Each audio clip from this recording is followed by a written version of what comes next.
Hi, my name is Brad A. Strike, and this is my week 2 assignment for William Woods EDU 503 case study presentation.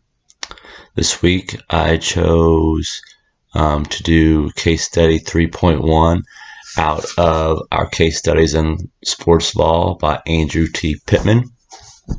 Case study 3.1 can be found in this book on pages 113 through 115.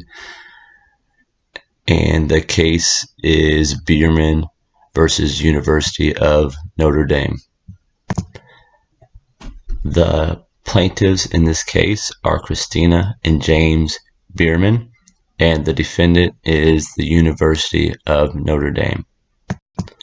The background information for this case starts on October 27th of 1979 when Christina Bierman and her husband were attending a Notre Dame football game.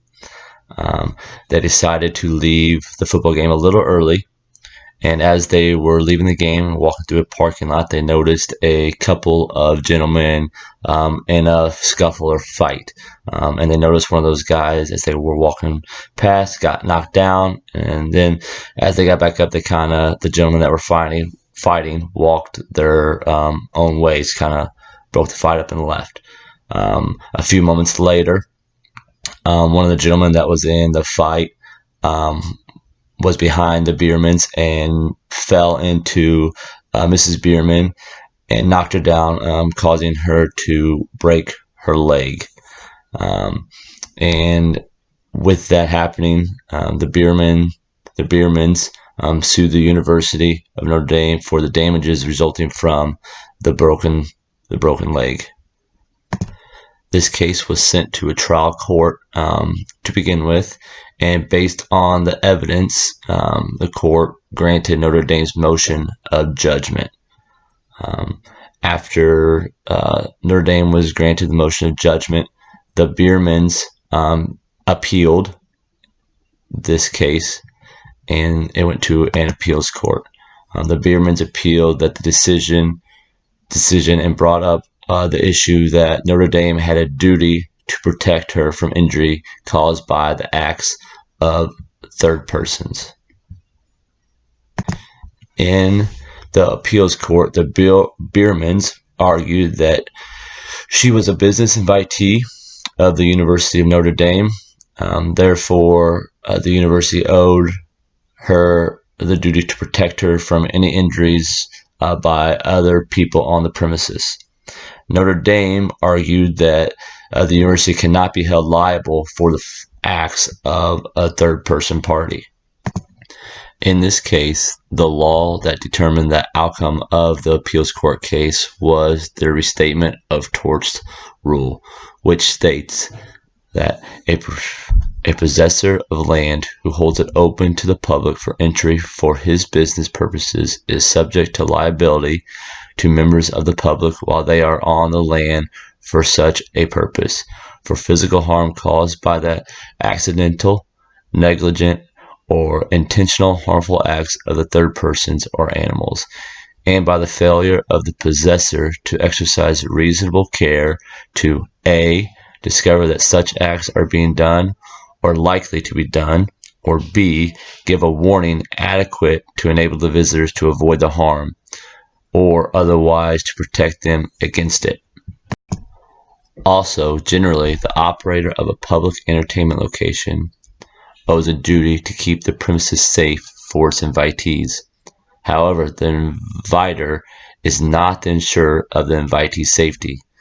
So pretty much what this little statement is saying, that the operator of the public entertainment place needs to provide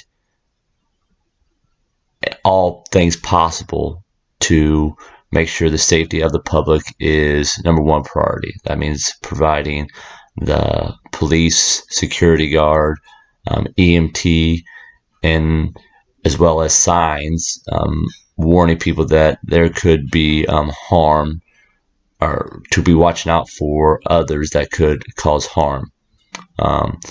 Also, another rule is before liability can be put on the inviter, and must have actual or constructive knowledge of the potential danger. So in that case, the inviter would be Notre Dame in this case, stating that they must have actual or at least constructive knowledge that there is potential danger in this Bierman case here. And that's those few laws there, rules, are what this appeals court was looking at and using to determine the outcome of this case. After hearing both sides of the case in the appeals court, the trial notes and findings found that the University of Notre Dame was aware that there were being alcoholic beverages served and consumed on the premises before and during the football games. The university was also aware that tailgating parties occurred in the parking lots around the stadium.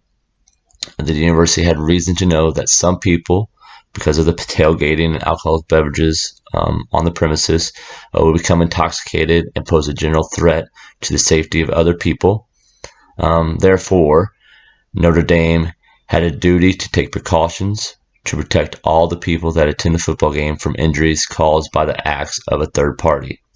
With those notes, trial notes and findings in the appeals case, the appeals court reversed the original judgment of the trial court and decided in the favor of the Biermans based on the evidence that Notre Dame did have constructive knowledge that there could be harm because of the tailgating and the alcoholic beverages being consumed, and they did not provide enough, whether it be security or police officer, EMTs, or had the correct signage up to warn their invitees that there could be possible harm done to them on their premises. The implications for an athletics activities administrator from this case are that an AD always needs to be organized and prepared for events, that'd be athletic or other activities, for instance, like a play or something like that, not just football games, basketball games, volleyball, soccer, the athletic events, but also the activity events. And what I mean by organized and prepared and have a plan, they always want to be sure that there are the correct personnel at games to help supervise and help ensure the safety of not only the student athletes, but also the fans, all those involved.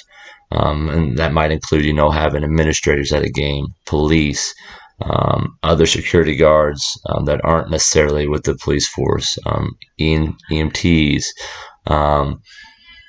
along with having the correct signage up, posting, having the correct words or signage that states that we would try to do all we can to protect you, but we can't always predict an accident, and those do happen, and that you wouldn't be liable if an accident happened on the premises of your